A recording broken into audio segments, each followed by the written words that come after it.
Hey folks, Charlie in Westeros here for another facts video, and the first one in almost a year. Today I'll be discussing 4 fun facts about House Payne you just might not know about. If all goes as intended, this video should be up right after episode 3 of season 8 of Game of Thrones, and, well, depending on how the battle goes, Pod might be alive or not. If he is, then good, live long and prosper. If not, well, then this video is dedicated to you, Pod. Anyway, without further ado, here are the facts, starting with Number 1, Pod's rough start. Although Podrick, as one of the most well-known members of House Payne, is a fairly pleasant person, his upbringing was anything but. Pod was born into a lesser branch of House Payne. His father, a squire to richer cousins, was killed while fighting during the Greyjoy Rebellion when Pod was 4, and his mother abandoned her son shortly thereafter, in order to run off with one of the cousins her husband had squired for. Pod was first taken in by a relative, Podrick Payne, whom he assisted more as a servant than as a family member. Years later, when Tywin Lannister called his banners during the War of the Five Kings, Pod accompanied Sir Cedric to clean his mail and tend his horse.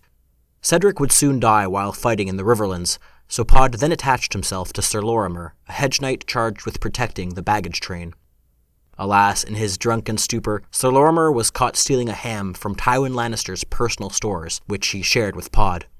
Both were sentenced to hang, but Podrick avoided the noose on account of his family's name and distant relation to Sir Payne, and so Kevan Lannister took charge of him before Tywin had him sent to King's Landing to serve as squire to Tyrion Lannister, an intended punishment of sorts for both individuals. Number 2, the expansive House of Payne. As a family originating from the Westerlands, House Payne is one of the principal houses sworn to the Lannisters. Its coat of arms feature gold coins inside the checks of a checkered purple and white field. According to Tyrion, there is a story behind the coins on the arms of the house, but it is as of yet still unknown. Given the Lannister affiliation with money and gold, and the appearance of House Payne's coat of arms, my hunch is that the family might have traditionally acted as bankers or managers of sorts for the Lannisters' wealth, but that is just a theory. Moreover, other than Podrick, the only other character introduced to us in the Game of Thrones and A Song of Ice and Fire universe is Sir Payne, the King's Justice, or Royal Executioner, of the Iron Throne. Though the closeness of the familial ties between Sir and Pod isn't confirmed, it would appear that the two might have had a great-grandfather in common, making them distant cousins. Meanwhile, Cedric, the only other member of House Payne mentioned in the series, might have been Pod's uncle. As a result, this house does have a lot of room for development in terms of its overall history and lore. Number 3, origins of Sir Ilyn. Unlike Podrick's cheerful demeanor, it is said that his relative Sir Payne lives for nothing but killing. Not only is he a skilled executioner, Sir Ilyn is said to have never botched a killing and seldom requires more than a single stroke in his finishing move. Sir Ilyn's backstory is almost identical between the show and the books. That is, at the time of the reign of the Mad King, and during his original posting as captain of Lord Tywin's guard, Sir Ilyn had his tongue removed by King Aerys Targaryen when he was overheard saying that it was Tywin who truly ruled the Seven Kingdoms. His appointment as King's Justice was in fact both a wedding present by Robert Baratheon for Tywin, as well as a way to compensate Ilyn's tongue loss in the service of House Lannister. However, Sir Ilyn's story eventually takes a slightly different turn from the books and the TV series.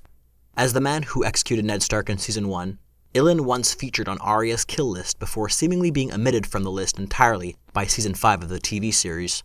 Sir Ilyn was also the man in the book series who cut Joffrey's pie at his wedding, and is also the one who, rather than Bronn, helped train Jaime Lannister after the loss of his one arm. The reason why Sir Ilyn was gradually phased out of the show is due to the actor, Wilco Johnson, having been diagnosed with terminal cancer of the pancreas. Fortunately, the actor underwent treatment successfully and is alive and well. However, the silent Sir Ilyn has not, as of mid-Season 8, made a physical return to the show since his presence at the Battle of the Blackwater in Season 2, nor has he been mentioned since the end of Season 4. Number 4, from books to show, a very different Pod. Where Sir Ilyn underwent some changes between the show and the book series, Podrick is one Payne whose story is in fact quite different between the two mediums. Given that Daniel Portman, the actor who portrays Pod in the show, is currently in his late 20s, and given a few comments from Brienne about Pod being rather old to be a squire, Pod is meant to be a fully grown man in the show. In the books, meanwhile, Pod is around 13 to 15 years of age, and is certainly a more suitable squiring age, and it would admittedly also be a little strange to hear how a young teenage Pod is a hit with the prostitutes of King's Landing, something which of course does not happen in the books. Another important distinction between the books and the show is the manner in which Pod meets Brienne. In the show, Pod is a sort of gift from Jaime to Brienne as a squire, but also in order to protect Pod, given his close affiliation to Tyrion Lannister. In the books, however, Podrick sort of stalks Brienne while she is journeying out of King's Landing, as he wishes to search for Tyrion following the Lannisters' escape from the capital. Knowing that Brienne is searching for Sansa, who was Tyrion's bride, Pod hopes that finding the Stark Girl will lead him to find his former master in Tyrion. It remains to be seen if the young squire will be reunited with the Lannister Lord in the books. Well folks, those were just 4 facts about House Payne you just might not know about. Did you know all of them? Were there any you didn't know? What facts do you think I should have included? Please let me know in the comment section below. But before you do, I don't think mentioning sexual prowess necessarily counts as a fact people don't know about.